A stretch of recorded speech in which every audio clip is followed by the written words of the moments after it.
తన గురించి నీకు నిజం తెలిసిపోయిందని తనకు తెలిస్తే నిన్ను చంపటానికి కూడా వెనకాడదు. Be careful Amarendra. ఇంతగా చెప్తున్నాడు. ఎవరు తను?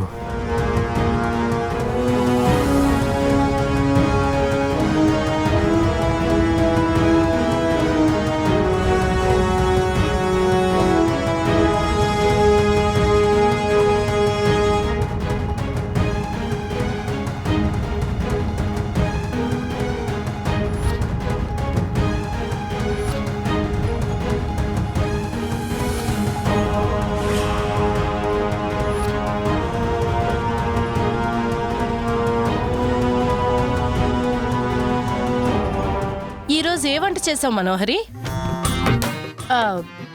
ఏయ్, నీ కళ్ళకి నేనేమైనా వంట మనిషిలా కనిపిస్తున్నానా? మరి నేను వెళ్ళిపోయాక ఈ ఇంట్లో ఇంటి పని, వంట పని, పిల్లల పని అన్నీ నువ్వే చేసుంటావుగా. నాకంత కర్మేం పట్టింది? ఆ బాగి ఉందిగా, అన్ని పనులు అదే చేస్తుంది. వాయిస్ క్లియర్గా ఉంది మిస్సమ్మా. Device quality super. వాళ్ళేం మాట్లాడుకుంటున్నారో విందాం రాతోడు. మనకి ఏదైనా క్లూ దొరుకుతుందేమో చూద్దాం. ఉత్తి పుణ్యానికి బాగి నిన్ను మళ్ళీ ఇంటికి తీసుకొచ్చిందంటే నాకెందుకో నమ్మబుద్ధి కావట్లేదు. ఇదిగో, నా దగ్గర నువ్వేం దాచట్లేదు కదా? నువ్వు నమ్మినా నమ్మకపోయినా నేను నిజమే చెప్తున్నాను మనోహరి. నా కష్టాలు చూసిన బాకీ మేడం కరిగిపోయినట్టుంది. అసలే ఆవిడ మనసు వెన్న కదా. ఛీ, చింతకాయ పచ్చడేం కాదు. నా ముందు దాన్ని పొగడుకు. జలసి మిస్సమ్మా, మీరంటే అసూయ. నువ్వు ఒప్పుకున్నా ఒప్పుకోకపోయినా బాగీ మేడం చాలా మంచిది.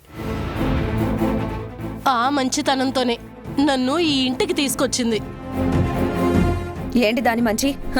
నిన్నటిదాకా నాకు భజన చేసి ఇప్పుడు ఆ బాగికి చేస్తున్నావా?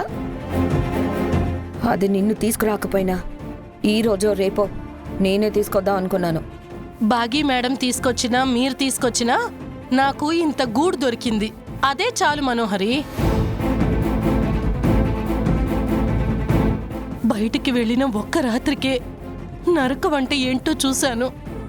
నాకు 3 పూట్ల భోజనం పెట్టి పడుకోటానికి ఇంత చోటిస్తే చాలు.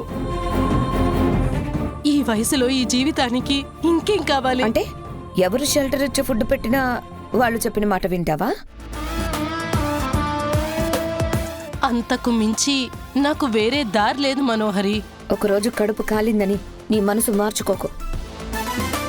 నువ్వు నా మనిషివే. నేను చెప్పింది వినాలి, నేను చెప్పిందే చెయ్యాలి.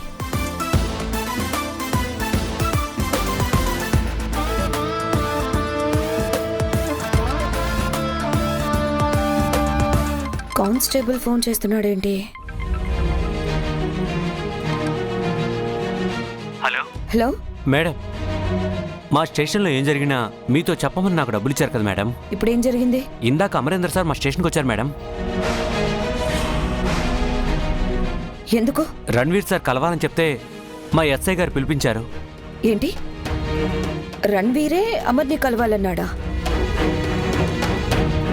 అవును మేడం. అమరేంద్ర గారు రణ్వీర్ సారు ఇంట్రాగేషన్ రూమ్లో చాలాసేపు మాట్లాడుకున్నారు మేడం. వాళ్ళు ఏం మాట్లాడుకున్నారు?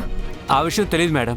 అమరేంద్ర గారు రణ్వీర్ వైఫ్ ఎవరో తెలుసుకోవాలి అనుకుంటున్నారని మా ఎస్ఐ సార్ చెప్తుంటే విన్నాను.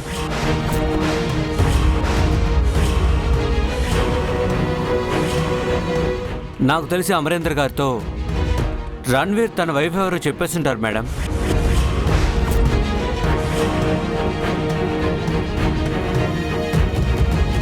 ఈ విషయం మీతో చెప్దామని ఫోన్ చేశాను మేడం. ఉంటాను మేడం.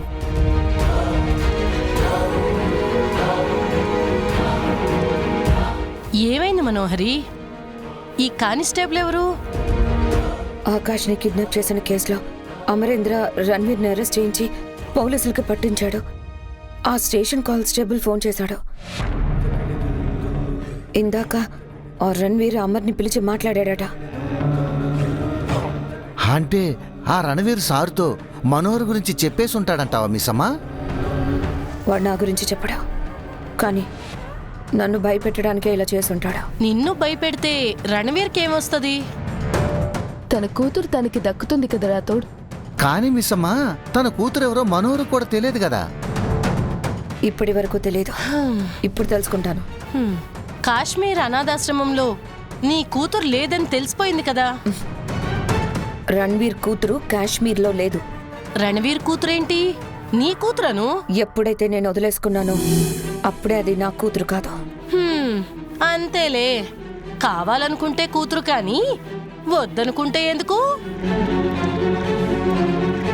ఇంతకీ ఆ పిల్ల ఎక్కడుందనుకుంటున్నావు? ఎక్కడో కాదు, ఈ ఇంట్లోనే ఉంది.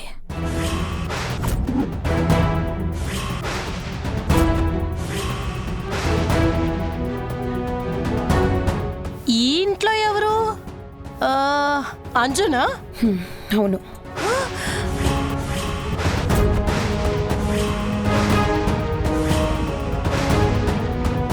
దాని మీదే నాకు డౌట్గా ఉంది. కరెక్టే, ఆ పిల్లకన్నీ నీ పోలికలే, నీ బుద్ధులే. రణ్వీర్ ఇప్పుడు అమర్తో నా గురించి చెప్పకపోయినా తన కూతురు కోసం ఏదో ఒక రోజు నన్ను బలి చేస్తాడు. ఆ ప్రమాదం రాకముందే నేనే వాడి కూతుర్ని అప్పగించాననుకో, నాకే సమస్య ఉండదు. కానీ అంజు పాపే నీ కూతురని ఖచ్చితంగా తెలియదు కదా. తెలుసుకుంటాను. ఇక నుంచి అదే పనిలో ఉంటాను.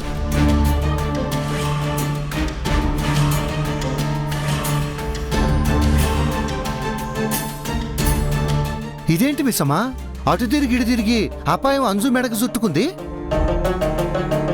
అంజుని ఎలాగైనా కాపాడుకోవాలి రాథోడ్. నా కూతుర్ని నేను ఎలాగైనా కనిపెట్టాలి.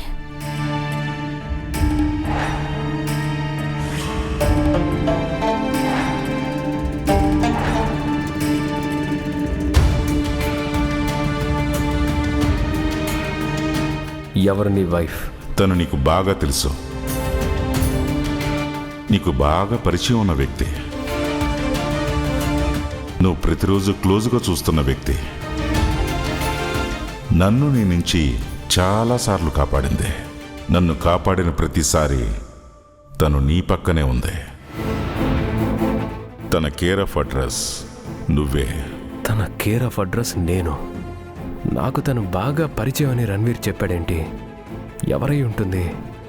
తన పేరు చెప్పడానికి కూడా రణ్వీర్ వెనకాడుతున్నాడంటే తను అంత డేంజరస్ పర్సనా? ఐ థింక్ తను చాలా తెలివైంది కూడా.